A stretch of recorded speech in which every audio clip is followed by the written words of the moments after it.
Shri Jadeja, standing chairman Shri જયમીનભાઈ Thakar, પક્ષના નેતા શ્રીમતી લીલુબેન જાદવ, દંડક શ્રી મનીષભાઈ રાડિયા, પ્રદેશના ઉપાધ્યક્ષ શ્રી ભરતભાઈ બોગરા, શહેરના અધ્યક્ષ શ્રી મુકેશભાઈ દોશી, ચૂંટાયેલા જનપ્રતિનિધિ, સંગઠન પદાધિકારી, કલેક્ટરશ્રી, કમિશનરશ્રી, ઉપસ્થિત સૌ અધિકારીગણ, લાભાર્થી ભાઈઓ બહેનો, પ્રેસ મીડિયાના મિત્રો, સૌને મારા નમસ્કાર.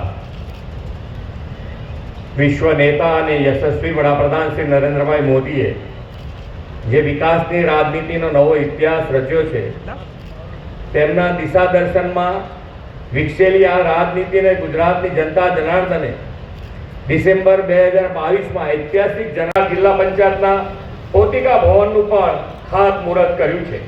વડાપ્રધાનશ્રીએ ગુડ ગવર્નન્સની જે પ્રણાલી સ્થાપી છે, તેને સર્વગ્રાહી વિકાસથી આપણે આગળ ધપાવી છે.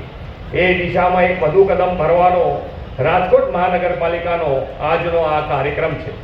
આદરણીય શ્રી નરેન્દ્રભાઈએ ગુજરાતમાં વધતા જતા શહેરીકરણને આફત નહીં પરંતુ વિકાસના અવસર તરીકે જોયો અને ગુજરાતના શહેરીકરણમાં બદલાવ આવ્યો.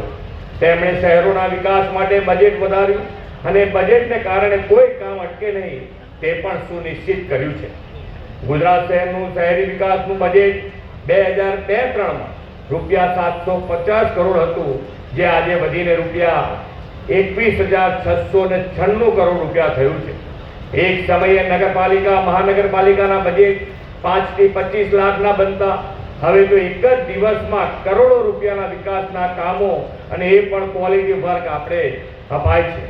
રાજ્ય સરકારે પાછલા 3 વર્ષમાં રાજકોટને અંતરિયાળ માળખાકીય સુવિધાઓ માટે 708 કરોડ રૂપિયા, મુખ્યમંત્રી શહેરી સડક યોજના અંદાજિત ₹125 કરોડ અને ફ્લાયઓવર માટે ₹106 શહેરી સુખાકારીને ધ્યાનમાં રાખીને આપણે વિકસિત ગુજરાત એટ 2047 રોડમેપમાં શહેરી વિકાસનું સુદૃઢ આયોજન કર્યું છે. રાજકોટ પણ તેમાંનું એક શહેર છે. એટલું જ નહીં, નીતિ આયોગના ગ્રોથ હબ ઇનિશિયેટિવ્સ અંતર્ગત સુરત ઇકોનોમિક ડેવલપમેન્ટ પ્લાન જાહેર કર્યું છે.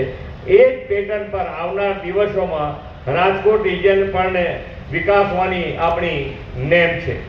શહેરોમાં વસતા ગરીબ અને જરૂરિયાતમંદ લોકોને પોતાના સ્વપ્નનું ઘર મળે તે માટે આદરણીય શ્રી નરેન્દ્રભાઈએ આવાસમાં સંપૂર્ણ સુવિધાઓ સાથેની પ્રધાનમંત્રી આવાસ યોજના શરૂ કરી છે. ગુજરાતમાં પ્રધાનમંત્રી આવાસ યોજનામાં 14 લાખ આવાસોના નિર્માણ સાથે ગુજરાત દેશમાં અગ્રેસર છે. એમાં પણ રાજકોટનો લાઇટ હાઉસ પ્રોજેક્ટ તો દેશનો આઇકોનિક અને વડાપ્રધાનશ્રીનો પ્રિય પ્રોજેક્ટ છે. આજે રાજકોટમાં પ્રધાનમંત્રી આવાસ યોજના હેઠળ વધુ 1220 જેટલા આવાસોનો ડ્રો થયો છે.